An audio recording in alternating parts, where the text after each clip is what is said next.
Pessoal, tudo bem com vocês?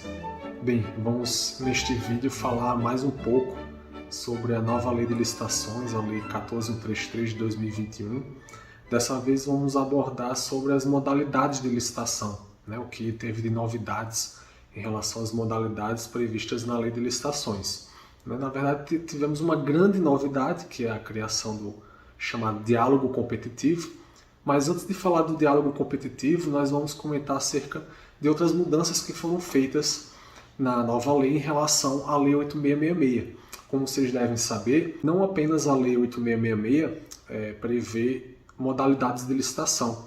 Além das modalidades ali previstas, nós temos também pelo menos duas outras modalidades, que seriam o pregão, previsto na Lei 10.520, e também o regime diferenciado de contratações, previsto na Lei 12.462. Bem, quem já estudou a Lei de Licitações de 93 sabe que, por padrão, a abertura dos envelopes de habilitação dos licitantes era realizada anteriormente ao julgamento das propostas. Essa ideia, que era um pouco, digamos, arcaica, passou a ser modificada pela Lei do Pregão de 2002, também adotada pelo RDC de 2011. A partir daí, pelo menos para essas modalidades do pregão e do RDC, o julgamento das propostas seria realizado antes da abertura desses envelopes de habilitação, o que faz todo sentido. Não teria por que abrir-se documentos de habilitação de um licitante que teve uma proposta inexequível, uma proposta com um valor alto demais. Só faria sentido abrir realmente o documento de habilitação, o envelope com os documentos de habilitação da proposta vencedora, das propostas vencedoras. Sobre esses dois, pregão e RDC, nós temos vídeos aqui no canal abordando. E eles não foram extintos com a Lei 14133, certo? Eles, na verdade, eles foram integrados, houve um certo condensamento dessas modalidades de licitação, da 8666 e das outras duas leis, na nova Lei 14133. Nós tivemos a eliminação de duas modalidades, da tomada de preços e da carta convite. O pregão foi integrado à Lei 14133 e o RDC, embora tenha surgido como uma nova modalidade de licitação, a princípio para as obras envolvendo a Copa do Mundo e as Olimpíadas, a ideia da Lei 12.462 foi integrada à Lei 14133 como um elemento, atualmente, da modalidade de concorrência.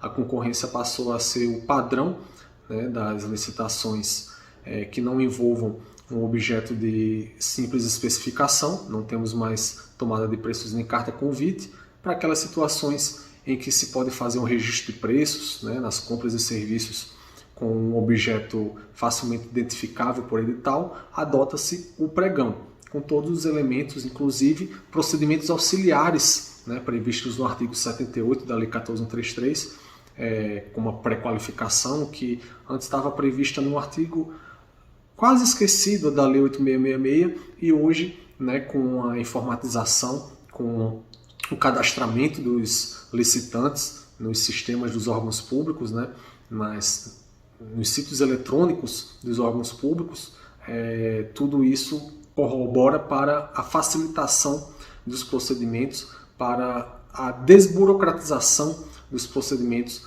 relacionados às licitações, com também um reflexo claro nessas modalidades previstas na Lei 14133, ficando mantidas aí o concurso e o leilão, que servem para objetos específicos, semelhantemente ao que já ocorria na Lei 8666.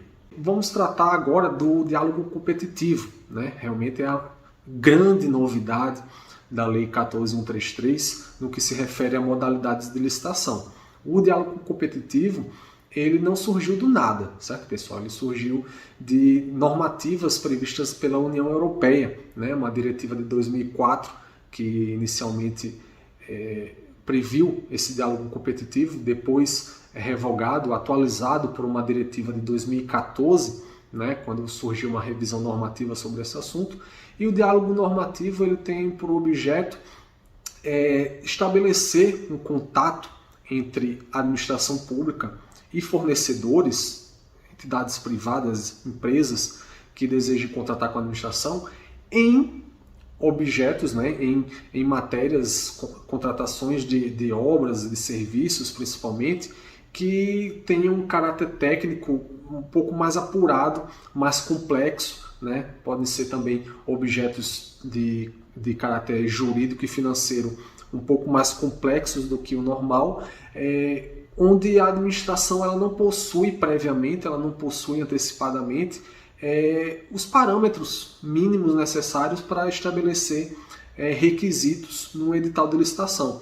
A administração apenas sabe que precisa contratar aquilo, ela precisa contratar algo, né? Ela tem uma necessidade, mas ela não sabe exatamente em que parâmetros, né, fixar essa necessidade num edital de licitação, né? Se a administração não tem condições de fixar previamente essas condições, seria muito difícil ela abrir uma concorrência, um pregão, o que quer que seja, para contratar empresas. Simplesmente não teria condições de aferir objetivamente as propostas, porque nem mesmo a administração sabe exatamente o que ela quer. Então o diálogo competitivo serviria justamente como um canal, né, de comunicação entre a administração pública e empresas, né, para saber exatamente a necessidade que a administração pública tem inicialmente. Lógico que haverá empresas que necessitarão se habilitar, né, para esse diálogo competitivo, e depois inicia-se uma fase de discussões, né, uma fase de diálogo, né, entre a administração e as empresas, para estabelecer, para ter realmente uma noção do que a administração precisa, né? De uma forma um pouco mais objetiva, né? Sair do espectro das ideias um pouco mais abstratas para uma fase mais concreta, para estabelecer realmente as necessidades concretas que a administração tem em relação a algum serviço ou uma obra de caráter complexo. E, por fim, né, depois desse diálogo, abrir-se-ia o espaço então para a competição entre as empresas para se obter a melhor proposta, a proposta mais vantajosa não apenas no sentido financeiro, mas também no sentido técnico, né? Esse diálogo competitivo ele poderia ser utilizado, aliás, eu acho que o espaço mais adequado para o uso desse diálogo competitivo seria justamente em concessões e em parcerias público-privadas, né? Contratações de grande vulto envolvendo grandes obras, serviços complexos em que a administração a princípio não sabe exatamente como definir a sua necessidade. Eu acredito que nessas concessões, nesses PPPs, seria o espaço mais adequado para a utilização do diálogo competitivo.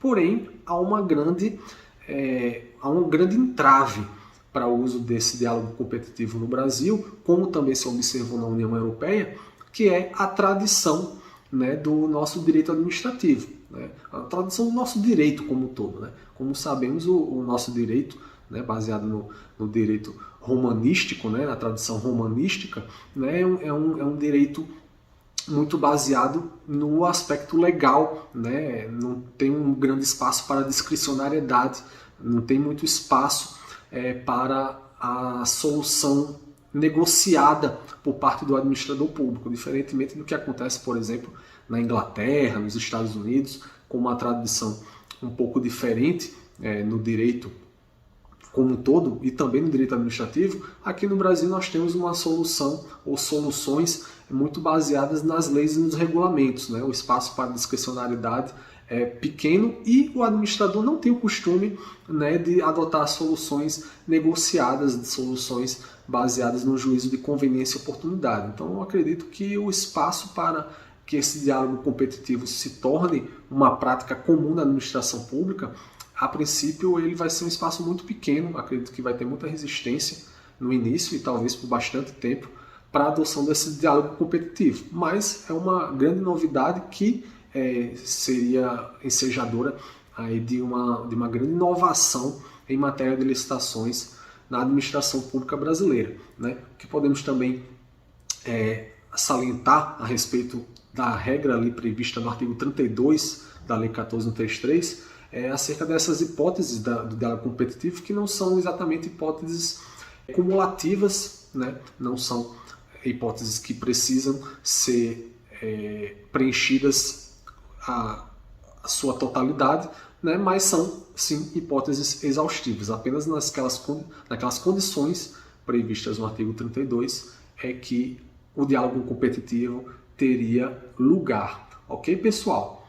Era isso que eu teria para tratar neste vídeo de hoje, né, sobre a modalidade de diálogo competitivo e as demais modalidades que já conhecemos bem, vindos da Lei 8666 e das outras duas leis citadas neste vídeo. Espero que vocês tenham gostado. Curtam o vídeo se gostaram, comentem sobre qualquer dúvida que vocês tenham e aguardem nossas atualizações. Traremos outros vídeos abordando esses assuntos das licitações e outros pertinentes ao direito público no Brasil. Ok, pessoal? Grande abraço.